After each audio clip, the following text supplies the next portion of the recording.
Jornal Fato abre hoje o espaço para falar de um assunto muito sério, muito importante, já que estamos no Setembro Amarelo. Nosso convidado de hoje é o professor Ilohan Cabral, psicólogo, professor universitário e coordenador do curso de Psicologia da Multivix Castelo. Ele é especialista em psicoterapia e em intervenção em crise e prevenção do suicídio. Também políticas públicas, gestão e controle social. A primeira pergunta que eu já faço para o professor e psicólogo Ilohan Cabral é: professor, por que é importante se falar sobre prevenção ao suicídio?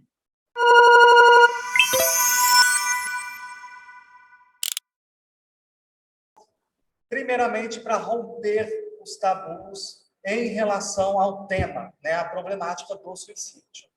E por um outro ponto também importante, que é a oportunidade da fala. Então, todas as vezes que nós falamos sobre o suicídio, nós também damos oportunidade para que as pessoas que sofrem, também expor, a sua dor, a dor do cotidiano, E que, de alguma maneira, a gente acaba também construindo esses diversos métodos de intervenção. A escuta, a fala é uma delas. Existem sinais, as pessoas que podem cometer suicídio, elas dão algum sinal para a família, para as pessoas mais próximas, para os amigos?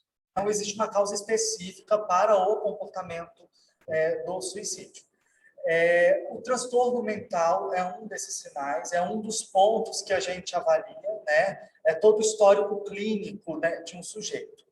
Mas, por exemplo, sinais de desesperança, de desamparo, desespero, a própria depressão, são fatos, são pontos que nós precisamos considerar como sinais importantes, O próprio discurso desse sujeito, sentimentos de valia, por exemplo.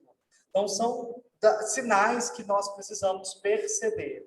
Só que, em muitos momentos, a gente não percebe por acreditar, que muito desse discurso ele acaba sendo uma frescura, Então, inclusive, um ponto que deve ser tratado quando a gente fala desses sinais aí em relação ao comportamento suicida. A gente tem a impressão de que parece que aumentou o número de suicídios aí nos últimos anos, Isso é verdade? Ou porque agora a sociedade, a humanidade está tendo mais conhecimento, mais notícia? O que está acontecendo de fato?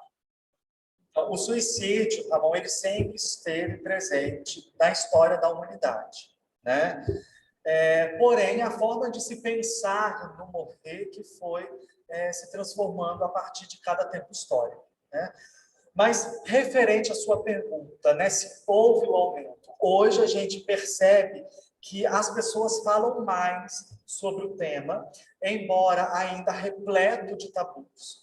Então, o tema ele se torna mais evidente.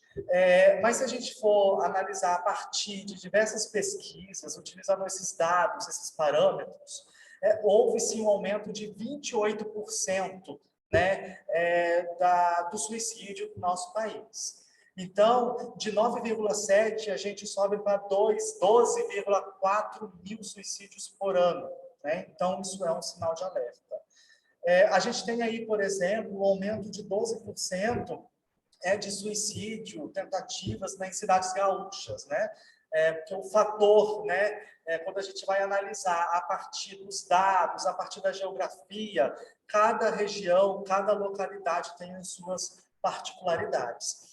Mas houve sim um aumento, como também, de forma dramática, o aumento das populações que possuem a ideação suicida, Falando um pouquinho do que a gente experimenta nesse período de pandemia, ano passado, algumas pesquisas mostram para a gente um aumento significativo de postagens nas redes sociais de pessoas que falam abertamente do desejo de morrer, Então, existe sim esse aumento, mas se a gente for fazer uma análise dentro da história, é justamente pelo fato que hoje nós falamos mais sobre o assunto, Mas precisamos ainda falar muito mais, tá, Ramon? E justamente esse bate-papo franco entre as famílias, né, entre pais e filhos, entre irmãos, entre amigos, isso é uma forma também de prevenir, ou existe outras formas mais corretas de se prevenir o suicídio. E se tem prevenção, né? Uma família que tem, o senhor acabou de falar aí, uma pessoa que tem depressão muito forte, uma depressão severa, o que já disse, estou cansado disso tudo, eu tenho vontade de subir, enfim, são frases que às vezes as famílias não dão muito valor, assim, muita atenção, mas às vezes podem ser um alerta. Mas tem como prevenir, professor? Sim, olha só, normalmente quando a gente fala no suicídio, a gente teme em falar, né? A gente acredita que falar de suicídio você vai estimular o outro a ter tal atitude. Na verdade, não. É necessário falar de suicídio. E quando a gente fala dentro do lar, dentro do convívio com os amigos, né, com as outras pessoas, a melhor prevenção, Ramon, é a valorização, né, da história de vida de cada um, a empatia, o respeito e literalmente o amor. Né? Por quê? Nós falamos muito em técnicas, mas as técnicas não são acessíveis a todos. Né? Então, nós precisamos falar daquilo que nós, enquanto cidadão, devemos ter enquanto atitude para poder amenizar tais problemáticas. Né? Enquanto psicólogo, o que mais ouço falar é: ninguém me entende, ninguém me escuta, qual o sentido da minha vida para isso? Então, isso reforça, né? A melhor prevenção é a escuta, é ouvir, é olhar para o outro, dar a atenção necessária, né? E entender que a história do outro também é importante. Então, fugindo de toda a técnica, né, de uma intervenção, mas eu, enquanto cidadão, eu tenho o meu papel. O suicídio, ele não é responsabilidade apenas do cuidado do Estado, né, das políticas públicas, mas de todos nós. Como que nós podemos prevenir dentro das famílias, por exemplo? Partindo do princípio da escuta, do diálogo, da valorização, né, também da própria história de vida desse sujeito. Não tem idade, não tem sexo, não tem classe social, não tem, enfim, nada que tenha aquele tipo de pessoa com a propensão, com a ideação suicida. Onde procurar ajuda? Onde que a família pode procurar ajuda pelo sistema de saúde pública ou através de psicólogo? Qual o caminho para se cuidar, se prevenir aí essa ideação suicida? Hoje nós temos aí o Centro de Valorização da Vida, né? Disque 180, que é um canal de ajuda constante em relação à possibilidade de escuta referente à ideação, suicídio. A própria saúde pública hoje dispõe de diversas políticas de prevenção, né? O cuidado no atendimento básico, né, em relação ao cuidado psicológico desse sujeito que sofre com essa dor do cotidiano.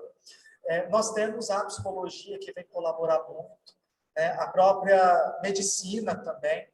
Então, assim, nós temos hoje diversos atores, né, envolvidos dentro das políticas que contribuem, a rede de atenção, né? O próprio Sistema Único de Saúde é uma porta aberta para esse cuidado. Conta para a gente por que Setembro Amarelo é o mês de prevenção ao suicídio. Muitas pessoas, Ramon, escuta falar muito do Setembro Amarelo, mas não entende, né? Como que surgiu isso? Por que amarelo? Né? Por que o laço?